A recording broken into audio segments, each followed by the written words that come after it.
Hello, listeners, and welcome back to our channel. I'm T Storyteller. So, I hope that all of you are doing great and all of you are eager to learn something new. That's why today I am here with our new story, My Childhood. This is a very inspirational story of a great personality, APJ Abdul Kalam. So, before moving towards our story, if you like my voice or like this story, so please do subscribe to our channel. So, now let's move towards it. APJ Abdul Kalam was born into a middle class Muslim family. Kalam had three brothers and one sister, whom he shared and enjoyed his childhood with. His parents were kind hearted and simple people with great moral values. Kalam spent his entire childhood and grew up living in his ancestral house. The father of APJ Abdul Kalam was a very hard-working and simple person.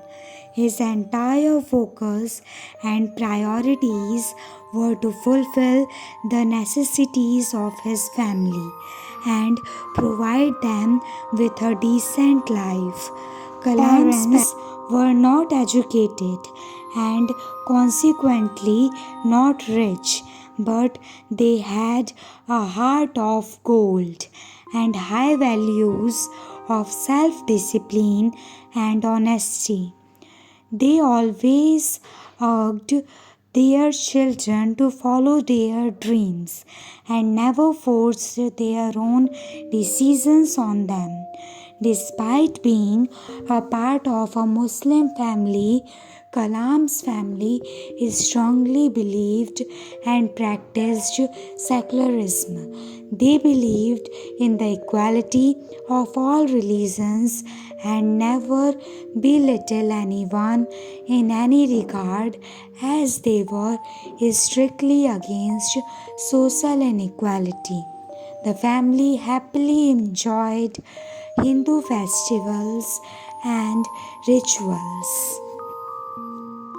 Also, as a child, Kalam heard a lot of stories of the Prophet as well as Ramayana from his grandmother and mother, which is sweet and clear evidence of the fact that the family had an open heart and mind regarding the nature of mankind.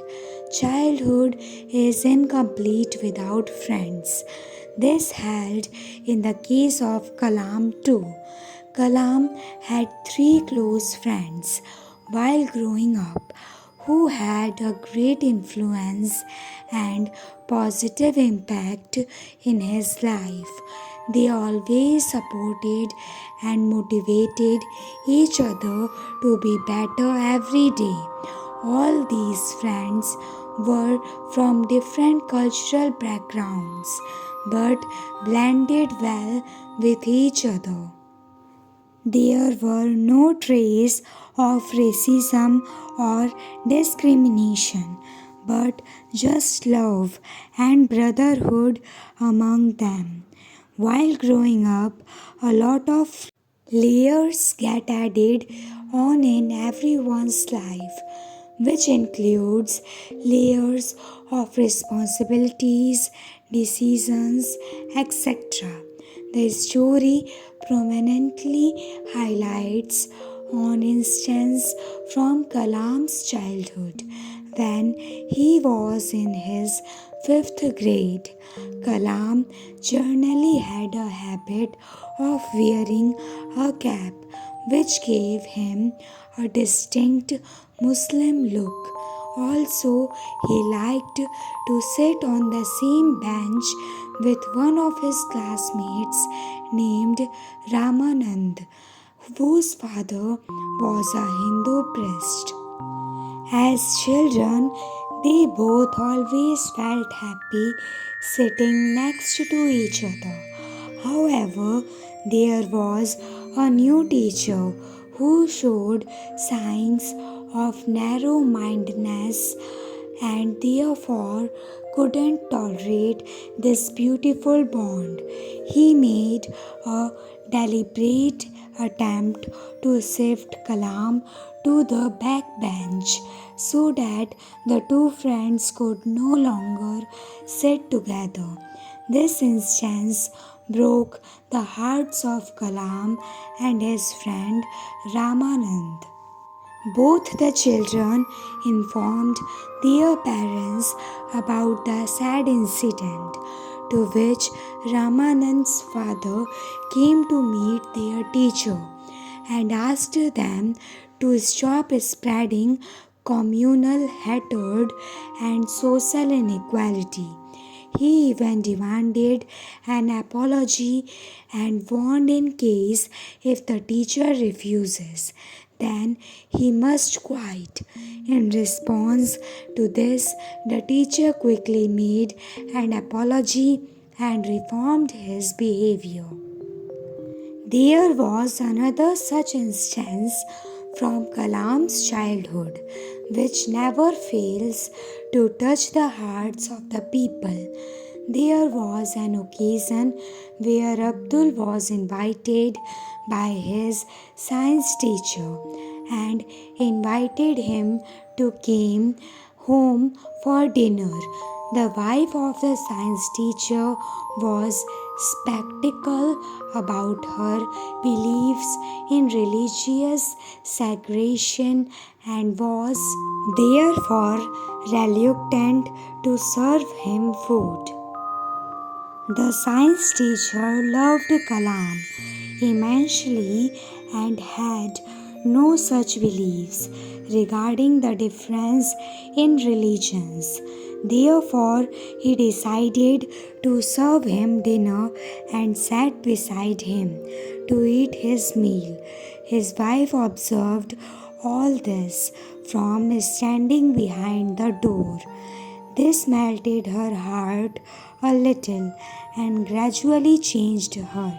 Hence, when Kalam was invited the second time, the wife of the science teacher served him with the meal but from the kitchen. The science teacher was happy that his wife thought process changed at last bit by bit. By the time the Second World War ended, Kalam had grown up and thus his upbringing came to an end. He went out for his further studies at Ramananthapuram upon receiving permissions from his parents. Although he was one of the most lovable children of the family, at some point in life his parents had to be strong to let him go and live his dreams.